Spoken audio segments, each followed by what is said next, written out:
بلا کسی تمہید کہ میں اپنے بڑے بھائی اور دوست جناب ڈاکٹر اکبر بلگرامی صاحب کی خدمت میں گزار ہوں تشریف لائیں اور اپنے خیالات کا اظہار فرمائیں. ڈاکٹر اکبر بلگرامی صاحب. جناب صدر کی اگر اجازت ہو تو چند سطریں پیش خدمت ہے. مجھے اندازہ ہے کہ وقت زیادہ ہو گیا ہے.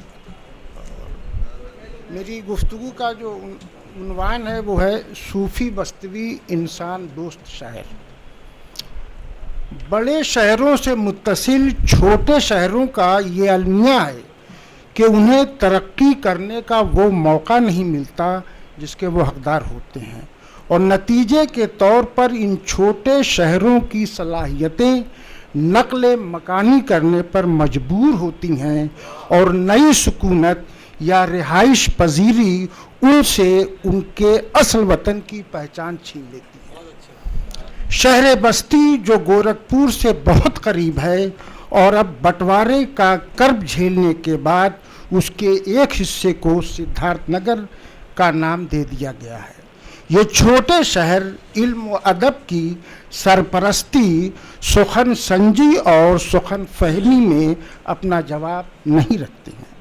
ترقی پسند تحریک کے قافلہ سالار اور اردو افسانے کو تھامس ہارڈی کے زیر اثر رومانیت سے یاسیت کی جانب لے جانے والے منفرد افسانہ نگار احمد صدیق، دنیا جنہیں مجنو گورکھپوری کے نام سے جانتی ہے، ان کا اصل وطن گورکھپور نہیں بلکہ بستی کا ایک قصبہ ملکی جوت تھا. ان کی ابتدائی تعلیم اسی قصبے میں ہوئی تھی اور بعد میں اعلیٰ تعلیم کے لیے انہوں نے گورکھپور کا رخ کیا اور بجائے مجنو بستوی کہلانے کے وہ مجنو گورکھپوری ہو گئے. یہ المیہ ہے صاحب چھوٹے شہروں کا. وہ مجنو گورکھپوری ہو گئے. مناسب معلوم ہوتا ہے کہ اس بزم ادب میں مجنو صاحب کے 2 اشعار پیش کر کے سلسلہ کلام کو آگے بڑھایا جائے. جناب صدر اگر اجازت ہو تو شعر پڑھوں ورنہ گفتگو کو آگے اجازت ہے. ایک شعر ہے مجنو صاحب کا کہ حنائی ہاتھ سے آنچل سنبھالے یہ شرماتا ہوا کون آ رہا ہے. اپنی تنقید سے ادب کو نیا راستہ دکھانے والے مجنو گورکھپوری کی شاعری وہ منہ کا مزہ بدلنے کے لیے تھی، لیکن انہی پامال راہوں کی اسیر تھی جس کی اردو تنقید کے بابا آدم خواجہ حالی نے سخت مذمت کی تھی. فرزندان بستی کی ایک طویل فہرست ہے جنہوں نے ادب کے علاوہ زندگی کے دیگر شعبوں میں خوب ناموری حاصل کی، لیکن بستی کی پہچان ان کے نام کا حصہ نہ بن سکی. مزاحیہ شاعری میں محمد یوسف پاپا محتاج تعارف نہیں ہیں. ان کا شعری مجموعہ دیوار قہقہا میری نظر سے بھی گزرا ہے. بہت سے بستی والے بھی نہیں جانتے کہ محمد یوسف پاپا ہمارے ہی جوار سے تعلق رکھتے تھے. اگر سماعتوں پر گرہ نہ گزرے تو ایک شعر ان کا پیش کر دیں کہ دشمنوں کی دشمنی میرے لیے آسان تھی، دشمنوں کی دشمنی میرے لیے آسان تھی، خرچ آیا دوستوں کی میزبانی میں بہت، خرچ آیا دوستوں کی میزبانی میں محبت. دنیا علم و ادب میں کتنے ایسے محترم نام ہیں جو عزت و احترام سے یاد کیے جاتے ہیں.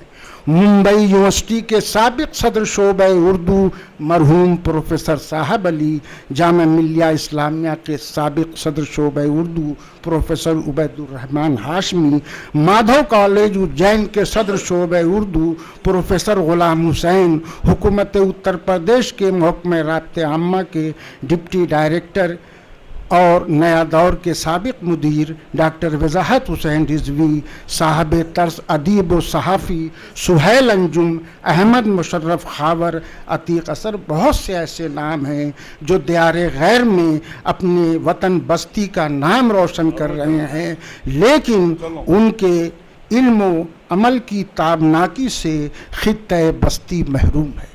یہ المیہ ہے. استاد محترم ڈاکٹر اختر بستوی سابق صدر شعبہ اردو گورکھپور یونیورسٹی کی ذات گرامی ایسی تھی جنہوں نے دیار بستی کو اردو کی عالمی بستیوں میں متعارف کرایا. ڈاکٹر صاحب نہ صرف ناقد و محقق تھے بلکہ اچھے شاعر تھے. ایک جانب جہاں انہوں نے نغمہ شب جیسی طویل نظم لکھی تو ان کے شعری مجموعے اپنے سائے کے سوا میں مختصر نظمیں ہیں جو ادب کے سنجیدہ قارئین سے جب جب پڑھی جائیں گی داد تحسین حاصل کریں گی. اختر بستوی صاحب چونکہ مشاعروں میں شرکت کرتے تھے اور ہر دور میں مشاعروں میں غزلوں کا جادو سر چڑھ کر بولتا رہا ہے، اس لیے اختر صاحب نے کامیاب غزلیں بھی کہیں اپنی یادگار چھوڑی ہیں. آسان نہیں انصاف کی زنجیر ہلانا، دنیا کو جہانگیر کا دربار نہ سمجھو. اختر بستوی صاحب کی دانشوری کی روایت کو ان کے بعد جس شاعر نے زندہ رکھا وہ ڈاکٹر معین الاسلام صوفی بستوی تھے، جن کے شعری مجموعے افکار صوفی بستوی کی رسم رونمائی کے لیے ان کے چاہنے والوں نے خوبصورت بزم سجائی ہے. نگاہیں صوفی بستوی کو تلاش کر رہی ہیں لیکن اب وہ ہمارے درمیان نہیں ہیں. کورونا جیسی منحوس بیماری نے ہم سے اردو کا پرستار اور عمدہ شاعر چھین لیا. میں بیگم صوفی کو تعزیت پیش کرنے کے ساتھ ساتھ ان کی ادب نوازی کو بھی سلام کرتا ہوں کہ انہوں نے اپنے مرحوم شوہر کے ادبی سرمایہ کو برباد نہیں ہونے دیا بلکہ انہیں یکجا کر کے کتابی شکل میں محفوظ کر دیا. افکار صوفی کا مطالعہ کرنے کے بعد ان کے تعلق سے جو خیال پیدا ہوا وہ یہ کہ صوفی صاحب انسان دوست شاعر تھے.